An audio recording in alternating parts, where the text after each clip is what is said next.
All right. First and foremost, thanks for helping us out with our story. I guess my first question is the big game Sunday, more than 111 million viewers. What does this mean for football viewing parties here in Southern Nevada?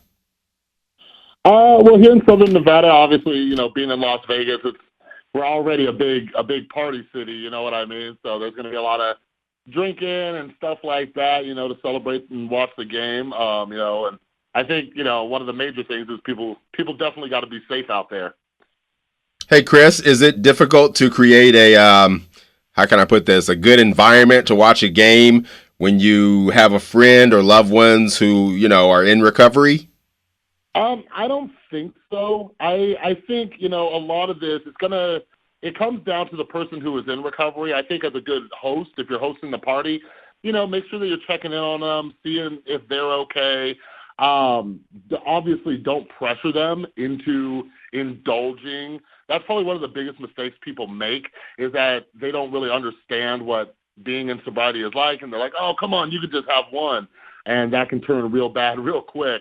So just check in, see how they're doing. But for people who are in recovery out there going to a game or a Super Bowl party, wherever it is, they should always make sure that they bring some kind of accountability buddy. You know what I mean? A friend, a spouse, or someone who can help keep an eye on them, or if they get stressed, they have somebody to talk to.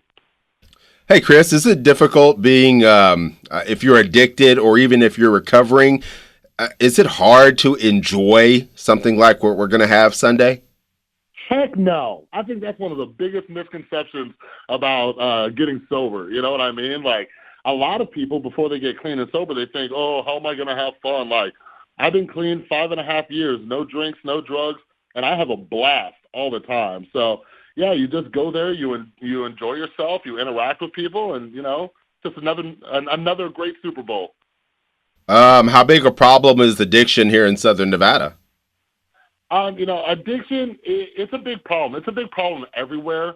Here in Southern Nevada, see, I've been clean for 5.5 years. Back when I got sober, biggest problems was alcohol, prescription medications, and cocaine. But now we're starting to see heroin and meth creep out here in Southern Nevada. But I will say this. Out of all the states and cities across the country, the city of Las Vegas and the state of Nevada, we're doing some of the most that anybody's doing in the country to combat, the addiction epidemic that we got going on in this country. So we're very grateful to be here. There's a lot of great organizations, and, I work for a great treatment center, and, there's a lot of great support out here in Las Vegas. How difficult can it be if you're an addict here in Southern Nevada and someone says, hey, man, come to our big game party. Everybody's going to be drinking beers and things like that. How tough is that to deal with? Like what I try to tell people when I work with clients who are still new, there are a lot of sober viewing parties. If somebody's really new in recovery, it might be too risky to go to a friend's party. So there's a lot of 12-step clubs that are doing Super Bowl viewing parties where it's a safe, sober environment. You know what I mean? So, like there's always going to be that temptation, and I think a lot of people fall off on days like this, but it's almost like being a diabetic. You just got to be smart about what you're doing. You know what I mean? How big a mess, if you will, if you'll let me use that word, how big a mess is it for addicts after the game is over?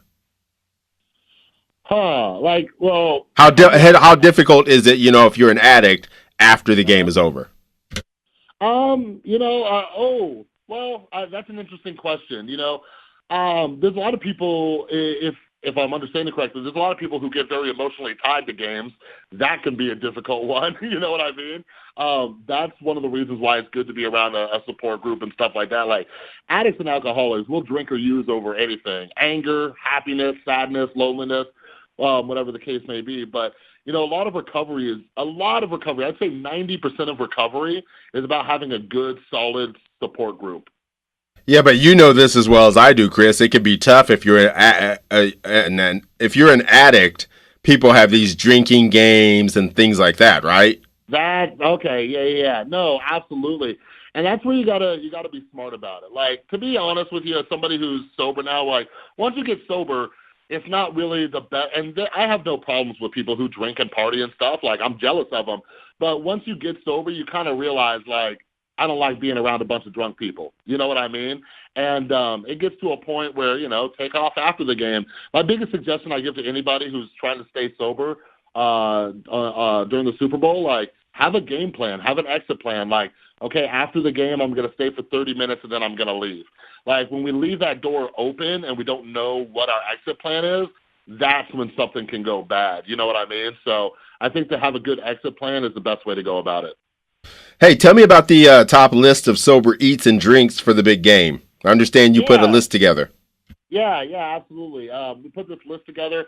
Some great places, that we have here in town. Buffalo Wild Wings, Outback Steakhouse, BJ's, Yard House. Like, these are some cool places to go. Like, while they serve drinks and stuff like that, these are places that I go to, and I have no problem getting a soda or water or whatever it is. So, like, it's a great way to enjoy the game, still be out, but also kind of enjoy some good food while you're at it.